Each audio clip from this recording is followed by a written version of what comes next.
మా అమ్మ అంటూనే ఉంది, ప్రేమ పెళ్లి వద్దే, వాళ్ళకి ఆస్తులు లేవని. ఈ దిక్కుమాలిన రెంటింట్లో మా పని వాళ్ళు కూడా ఉండరు. కనీసం సొంతిల్లు లేని వాడికి ప్రేమ ఎందుకు, పెళ్ళాం పిల్లలు ఎందుకు? ఛీ!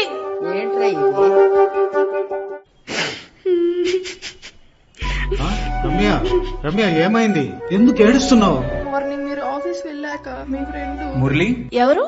మురళి లేరు, ఆఫీస్కి వెళ్ళారు. మీరు తన వైఫ్? మీరు చాలా లక్కీ అండి. ఎందుకు? మురళి నెలకి 1000 రూపాయలు కట్టి తనకి భవిష్యత్తులో ఏం జరిగినా మీ బ్యాంక్ అకౌంట్ లో 2 కోట్లు ఎటువంటి ట్యాక్స్ లేకుండా పడేలా టర్మ్ ఇన్సూరెన్స్ పాలసీ తీసుకున్నాడు. సంపాదించే వాళ్ళల్లో ఇలాంటి ఒక పాలసీ ఉందనే తెలియదు. తెలిసిన వాళ్ళు కూడా నిర్లక్ష్యం చేస్తూ ఉంటారు. కానీ మురళికి ఇది నేను చెప్పిన వెంటనే తనకి భవిష్యత్తులో ఏం జరిగినా తన భార్య పిల్లలు తన తర్వాత ఇబ్బంది పడకుండా సొసైటీలో తలెత్తుకొని బ్రతికేలా మీ గురించి బాబు గురించి ఆలోచించే వెంటనే టర్మ్ పాలసీ తీసుకున్నాడు. మీకు వస్తున్న అంత చిన్న జీతంతో కూడా మా ఫ్యూచర్ గురించి ఆలోచిస్తున్న మిమ్మల్ని నేను చాలా బాధ పెట్టేశాను.